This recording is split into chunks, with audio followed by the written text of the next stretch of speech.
Welcome to Rambling Through History. In this episode, we'd like to share with you a couple of our favorite historical figures. I'm doing Hannibal.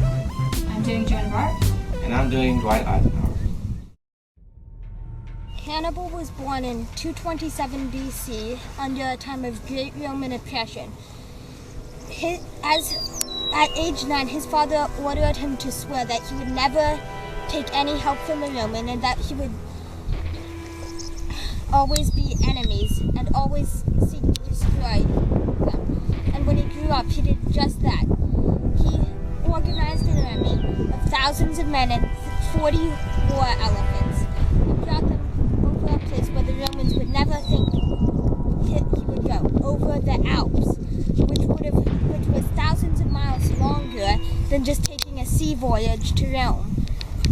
After that, he terrorized the Roman countryside, winning many battles, most famously the Battle of Cannae, where he killed hundreds of thousands of Roman soldiers, while only losing a few of his own.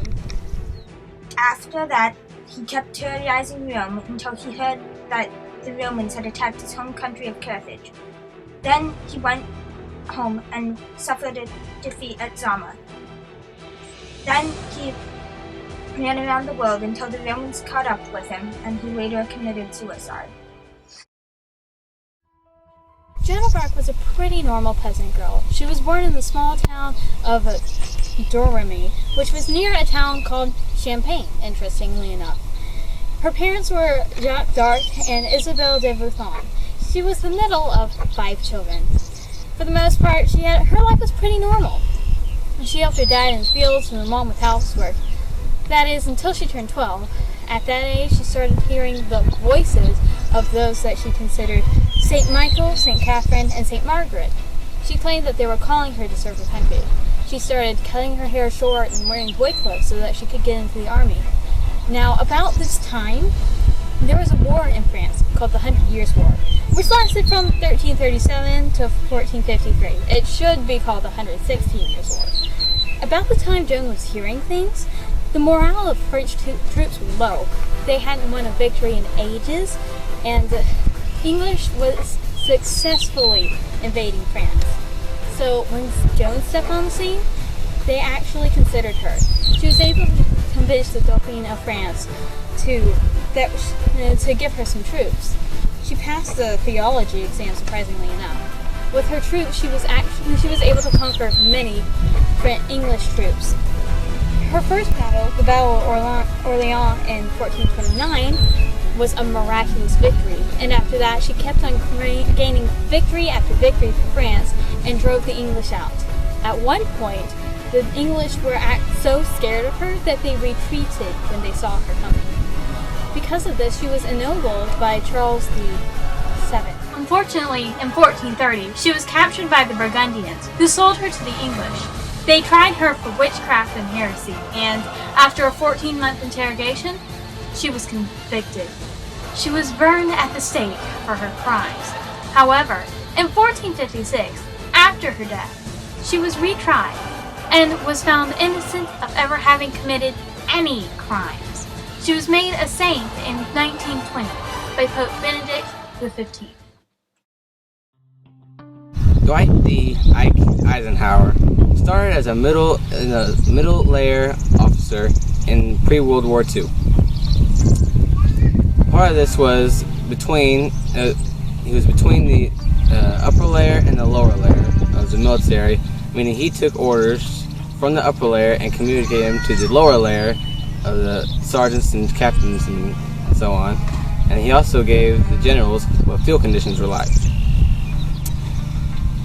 As the World War II began, he was earned the favor of the military chief of staff, which was George C. Marshall, and he was promoted to second in command under Douglas MacArthur in the Pacific. Later, he was moved to the Commander-in-Chief of U.S. forces in Europe. And later, after that, he was eventually moved to head of all Allied forces in Europe. Europe meaning all of Europe, North Africa, and East Asia. Just how dedicated was Dwight Eisenhower to his troops? Here's a quote. It is now 8 p.m. on New Year's Eve, and I still have a couple hours work left ahead of me. Tomorrow will be no different from today. That tomorrow was New Year's Day. Eisenhower found out to lead was to work. To illustrate this was right after his father died. Here's another quote. I felt terrible. I should have liked so much to be with my mother these past few days. But we're at war, and war is not soft. He has no time to indulge even the deepest and most sacred emotions. One of his policies was he always refused to consider failure. Meaning, when he came upon a problem, what he would do is he would look at it like an algebraic problem. He did this by simplifying the problem to its very simplest form, and then clarifying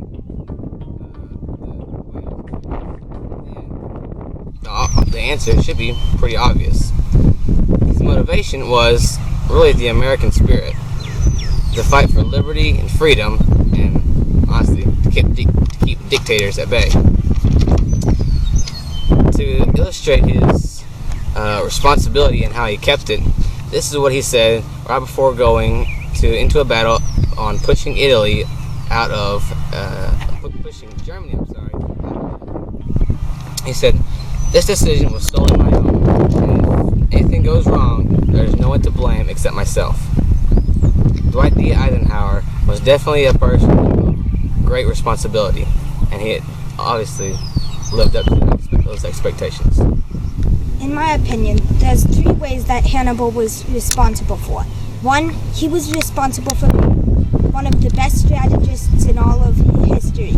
Even Napoleon used some of his strategies for war.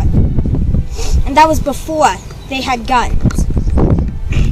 Second, he was responsible for giving Rome a scare that wouldn't easily forget. And third, he was responsible for the death of many of his men climbing over the Alps and eventually failing, but still giving his best effort and almost beating Rome. Joan of Arc was responsible for her people. She was trying to drive out the English, so she was responsible for that too.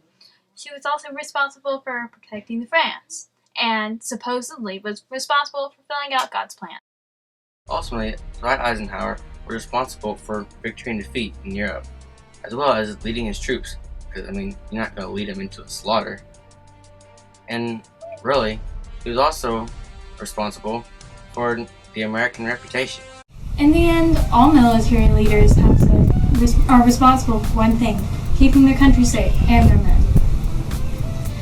Well, this has been Rambling Through History. Thanks for watching.